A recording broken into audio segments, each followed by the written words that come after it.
So y'all know who Spider-Man is? Well, yeah, of course you do. I mean, who doesn't know about him?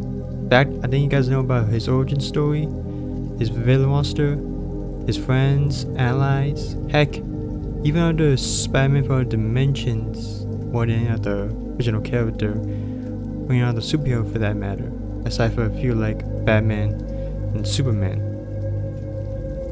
A few know about Peter Parker, the original Peter Parker. So I'm not talking about the Sam Raimi version, I'm not talking about the MCU version, I'm not even talking about those stories that talk about his life from beginning to end. No, I'm talking about the OG 616 Spider-Man. So let's begin.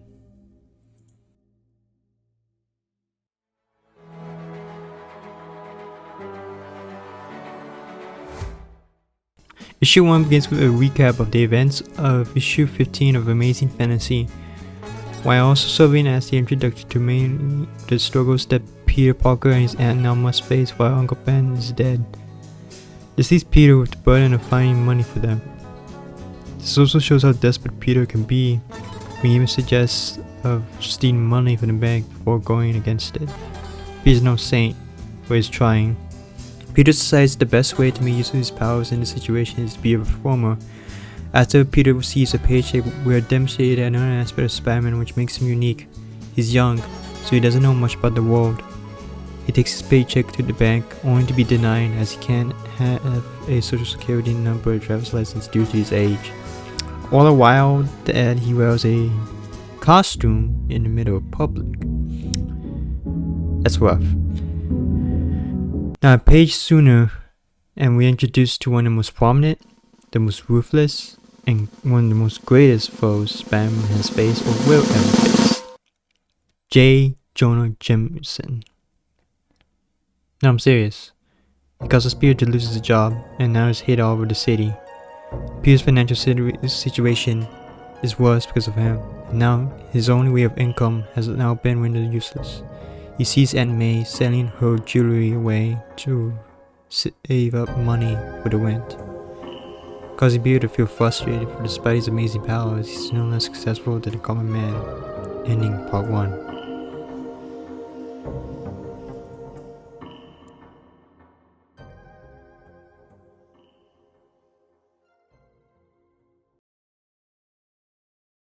Part 2 begins with Peter Parker watching orbit launcher of Jameson's son, Jonah Jameson. The flight quickly goes south as the essential guidance unit on the ship is lost during its flight to orbit, causing it to fly lower and lower until it inevitably crashes. Tacticians try to save it with a net steel but fail. Because of the tactician is just a man, and can do so much as what a man can do. But in situations like this, Spider-Man can do more than man. Peter quickly changes into his costume and through his agility quickly reaches the mission control center.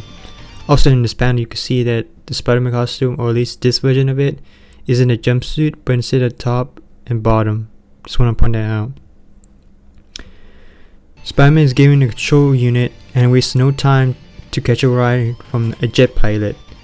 Out on the jet, Spider-Man uses his web to latch onto it and slowly climbs to it.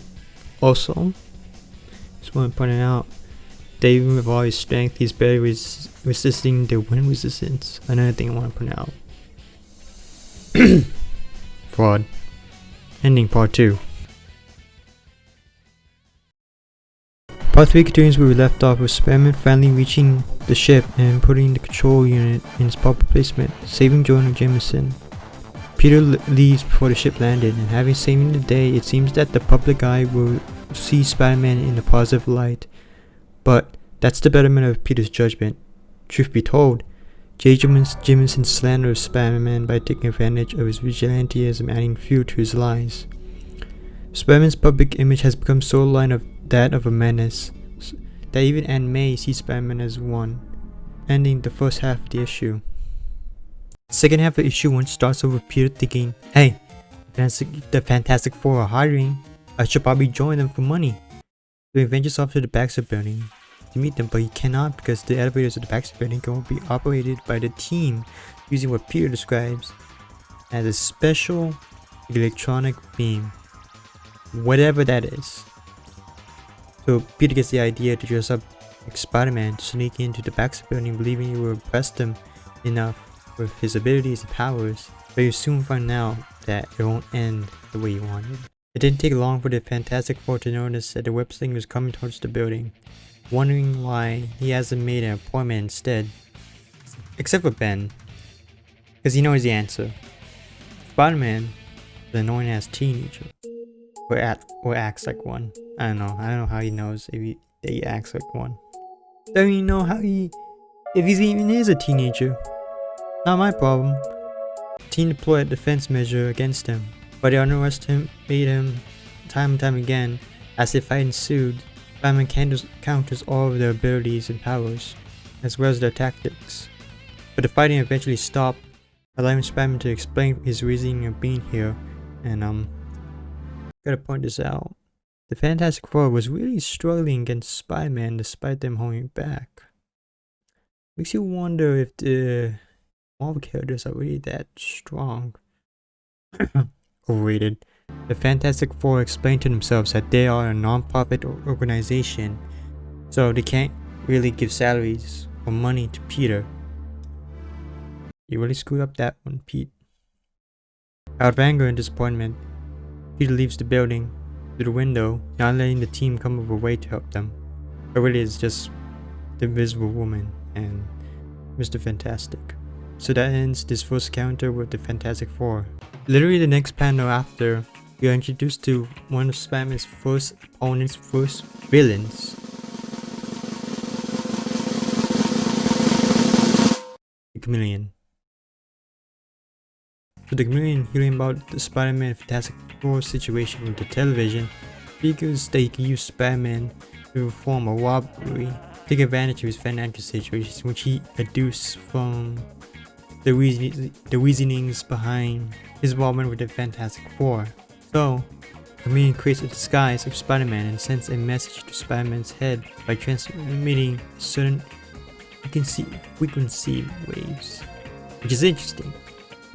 Because when you think about it, I wonder if they ever tried to bring up that idea by allowing Spider-Man to communicate with other spider people using the spider sense. Just as Peter hears the message, the Chameleon sets his plan into motion. He shifts through different disguises to make way to the office to steal the missile defense plans. Before he does so, he changes into Spider-Man. He traps the man in the office with his artificial web shooter and steals the plans. He leaves through the ship. He escapes through his ship before Spider-Man arrives. It didn't take long though for Spider-Man to figure out that he was framed, so he whipped the cops and ventures off to the ship. Chasing him into the sea, Spider-Man arrives just in time for the ship, and as Peter describes it as sub-meet. You really spend too much time in chemistry, man.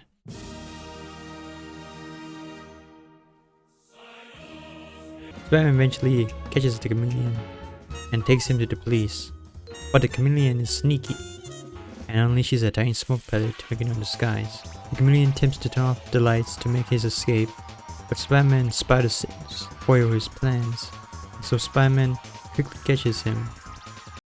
But the Chameleon's lies are enough to convince the policeman that Spider-Man is the culprit, and this distrust causes Peter Parker to get angry, as in the same way that he was with the Fantastic Four, and in that same way, he leaps through the window. Not before he unintentionally rips the police clothing off of Chameleon's chest, revealing his disguise and securing his capture. The last panel is of Peter Parker sobbing as his powers bring nothing but misery. It quickly cuts to the Fantastic Four as they ponder on the great or terrible potential of Spider-Man and their future encounters with him, ending the issue itself.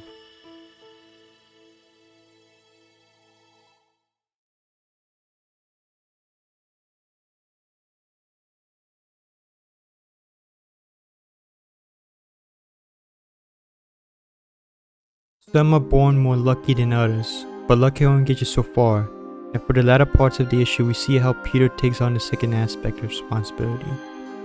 Not too well, because twice there have been alternatives for him if he didn't let his anger get the better of him, and twice as he failed. The Fantastic Four, despite being a non-profit organization and 2 members having different opinions of him, especially the Aftermath, they still would have helped him his financial issues some way or another. But they couldn't because Peter stormed off, no pun intended. Or later, when the cops accused him of being the chameleon, it would have taken 3 seconds to come up with the idea that ripping the chameleon's clothes off would solve the problem very easily. But again, Peter storms off. Both instances, Peter has had a choice. You always have a choice. Luck can only take you so far. Unfortunately, Peter believes his luck would take him far. But more unfortunately, not the luck that he wanted. Now he walks alone at night, with no money to show for it, no money to pay rent. I mean, absolutely no progress at all. Ending the issue on a somber note.